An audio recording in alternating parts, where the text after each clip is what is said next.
Asadiri, selamat datang kembali di sesi Sabar Asri, santai bareng Asadiri. Tamu kita kali ini bukanlah seorang yang asing, dia tamu yang kembali kita undang ke sini karena buat memberikan sedikit backstory, di saat gue mendengar obrolan tamu kita kali ini sama Vina di episode sebelumnya, gue super intrigued buat bertukar pikiran juga dengan dia dan buat ngegali lebih dalam lagi tentang tema trauma. Tapi sebelumnya, tepuk tangan dulu untuk Gili Chang.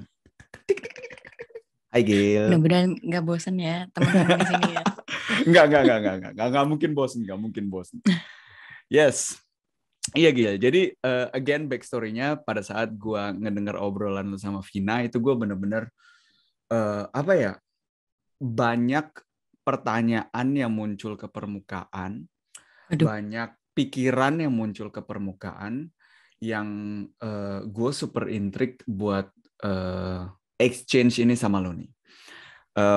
Terutama tentang tema trauma, karena di saat kita berbicara tentang trauma, gue sendiri pribadi sempat ngerasa bahwa trauma kayaknya gue nggak punya trauma deh gitu. Karena di saat gue melihat ke belakang, nggak ada sesuatu hal yang dalam tanda kutip megah gitu loh, yang kayaknya wah gue orang tua gue pecandu narkoba sehingga gue gimana gitu kan. Itu kan kayaknya satu hal yang bisa, yang mungkin akan lebih banyak orang mudah melihat, oke, gue ngerti kenapa lu punya trauma gitu. Nah, setelah gue belajar dan gue menilik diri gue sendiri lagi, sebenarnya kan kayaknya sih tidak ada yang luput dari yang namanya trauma ya, kita sebagai manusia gitu ya. Mungkin kita bisa start dari ini dulu nih, Gil. Menurut lu definisi dari trauma itu dulu tuh apa, Gil? Definisi trauma itu it's not something apa yang terjadi itu harus besar gitu loh. Tetapi respon kita pada saat itu seperti apa? Reaksi kita pada saat itu apa gitu loh. Nah, yang pernah gue mention sama Vina, setiap anak yang punya orang tua masing-masing punya traumanya masing-masing.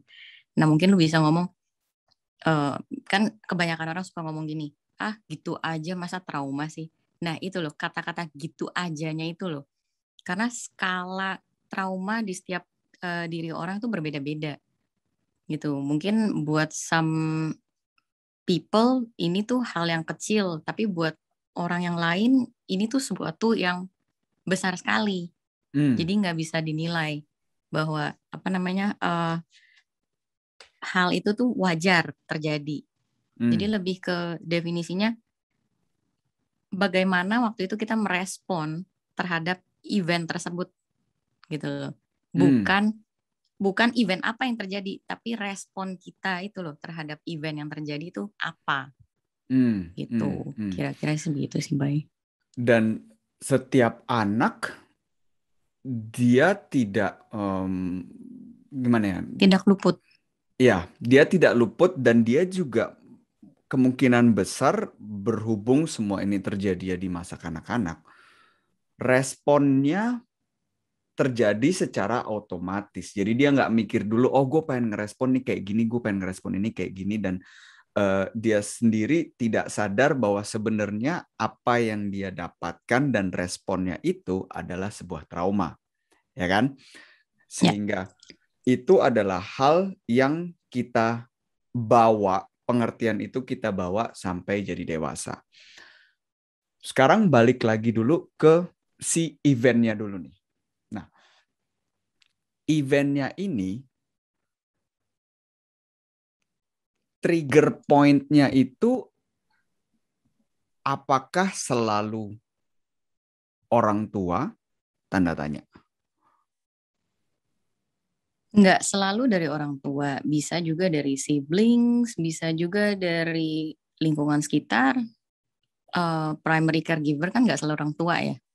Primarily caregiver. Oke, itu key point-nya. Gitu. Jadi lingkungan juga bisa, mungkin dari trauma yang didapat dari sekolah. Jadi ya apa aja sih, Bay, dari mana aja bisa dapat gitu. Selama itu terjadinya ya dalam masa childhood, ya itu akan membekas.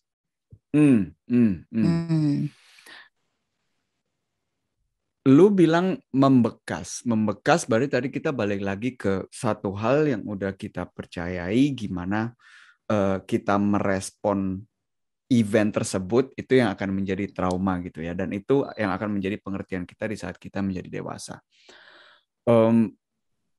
Mungkin gue bisa ngasih konteks juga di dalam diri gue, di mana setelah gue nonton hidup gue sendiri gitu ya. Ini mana nih apa event-event trauma apa yang ada terjadi di dalam hidup gue. Dan gue tadi harus senyum juga di saat lu bilang banyak orang yang ngomong kan gitu doang gitu loh. Masa gitu doang trauma gitu loh. Yes. Jadi dulu di saat kita masih SMP, kayaknya SMP deh gitu. Gue sama Vina kan satu geng. Nah, kita itu punya satu geng yang ciri khas kita, we call each other names. Ada yang kayak misalkan, hey, ada yang misalnya dipanggilnya bibir karena bibirnya besar, ada yang gue dulu dipanggilnya nonggeng karena pantat gue semok gitu kan, dan Vina dengan kacamatanya tentunya dia juga kena panggilan seperti itu gitu loh. Dan gue sendiri pun tidak luput dari hal yang gue pikir itu cuma bercanda gitu ya. Yang gue sendiri pun juga melakukan itu kepada orang lain kan. Gue juga calling them names gitu kan. Gue ngerasain efeknya itu sampai umur, sekarang gue 32 kurang 7, sampai gue umur 25 gitu. Wow.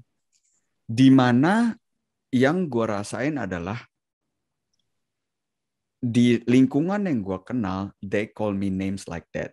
Terutama dengan, misalkan gue kurang tinggi gitu badannya gitu ya. Gue tingginya 160 cm. Dan itu yang gue gak sadarin, itu ternyata adalah sebuah bibit insecurity. Yep. Gue ke Jerman, terus gue mikir dong, ini udah lingkungan baru lagi nih. Ini bukan lingkungan yang gue kenal lagi. Gimana cara, ini lucunya juga atau faktanya brain manusia mungkin ya, dari satu bibit insecurity itu berkembang menjadi insecurity kayaknya gue nggak pantas untuk dicintai deh, terutama oleh misalkan orang Eropa yang badannya jauh lebih tinggi dari kita orang Asia gitu kan. Yeah. Dan gue ngelihat itu, anjing, sebenarnya ini cuma dari bercandaan dulu doang gitu loh, dari insecurity yang dulu jadi bercandaan gitu loh. Nah, yang buat gue, yang gue dulu kesulitan itu ngelihat atau mencari bibitnya tuh dari mana. Ngerti nggak lo? Ini kenapa ya gue bisa kayak gini ya? Karena begitu lu cuma ngelihat pohonnya doang dan lu ngerasain buahnya yang pahit, lu mencoba untuk menilik, tapi lu kan nggak selalu ketemu bibitnya di mana gitu kan. Nah, menurut lu, untuk kita bisa nyembuhin diri sendiri ya, berdamai dengan diri sendiri gitu ya, menurut lu penting nggak untuk bisa pinpoint bibitnya itu tuh? Penting. Penting. Karena kan label yang lu dapat itu tadi mungkin dari tinggi badan, gue bisa ngerelate sih. Itu pun terjadi pas lagi zaman-zaman gue high school gitu. Ya, like you said, we called each other names. I happen to gue ini petit banget sebenarnya, dan gue pun di labelin gitu sama teman-teman gitu, pakai kata-kata yang lumayan agak kasar kalau kita pikir-pikir lagi gitu. Nah, itu juga membangun sebuah insecurity juga di dalam diri gue, sampai akhirnya karena gue petit, gue insecurity-nya jadinya tiap kali beli sepatu harus yang tebel-tebel gitu. Nah gitu kan, sampai akhirnya aduh udah deh, give up deh, pakai heels tuh bukan sesuatu juga apa, malah makin terlihat insecure dan malah makin mengasihani diri gitu kan, kok gue terlahir seperti ini padahal gue nggak minta gitu kan. Jadi berdamai dengan diri sendiri, lu bilang tadi, itu penting banget. Growing self-love dari diri sendiri, ya susah ya, memang awalnya susah ya, karena label-label yang udah dikasih sama orang lain itu gitu. Nah, itu it took me years buat accepting badan gue yang petit ini gitu, dan menyembuhkan luka itu memang gak mudah, cuman gue lebih mikirnya gini, gue petit itu it's not the end of the world. Gue masih punya berbagai kualitas yang baik yang bisa gue kontribusikan ke dunia gitu. Jadi ya size doesn't matter. Setelah gue berdamai, gue juga lebih percaya diri dan lebih magnify-nya lebih ke poin-poin gue yang positif gitu, bukan ke size. Dan size itu sebenarnya kan relatif ya, kecil gede gitu kan. Apalagi kata lu, kita orang Asia. What was the point, titik di mana lu bilang, wah ini nggak bisa nih kayak gini lagi nih, gue nggak bisa ngejatuhin diri gue lagi gitu loh. Karena to be honest, kalau gue ngobrol sama teman-teman di lingkungan gue gitu ya, atau ngobrol sama orang lain gitu, itu bukan satu hal yang terjadi secara sendirinya, bahwa orang bilang, you know what, gue udah nggak mau lagi talking small about myself, gue udah nggak mau lagi in my point, contohnya, gue udah nggak mau lagi ngelihat diri gue atau based apakah gue pantas dicintai atau tidak gitu, just because of the size of my body and stuff gitu kan. At one point kan ada titik penatnya nih, sehingga lu juga in your case bilang, nggak, gue sekarang pengen fokusnya ke hal-hal yang udah positif gitu. Nah, what was the point in your life di mana lu ada mind shift change kayak gitu? Ini ngomonginnya yang fisik ya, yang size ya. Kan like I told you, I bought heels a lot. I used to have a lot of heels gitu kan. Capek, jalan sakit gitu kan pakai heels, udah itu sengklek lagi kakinya kan. Kayaknya juga bukannya nggak jadi poin plus gitu. Plus poin buat diri gue dengan gue beli-beli sepatu-sepatu tinggi gitu ya kan. Cuman dari sana juga ya gue coba belajar untuk journaling gitu kan. Poin-poin apa aja sih yang positif bisa gue hargain untuk diri gue sendiri gitu. Nah, terus lalu ya dari sana pelan-pelan shift my mind gitu. Ya, semua orang relatif indah kok diciptain gitu sama Tuhan gitu kan. Setiap orang punya plus pointnya, semua orang juga punya flaws-nya yang which make them perfect. Gitu loh. Jadi di sana ya sudah, akhirnya gue menerima gitu. Memang pas awal-awal ketika orang mentioning about my size lagi masih bisa ke-trigger awal-awal itu gitu.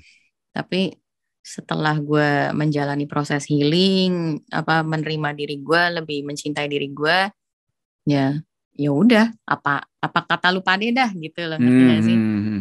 Gak bisa gue kontrol apa yang lu omong gitu kan. Bener.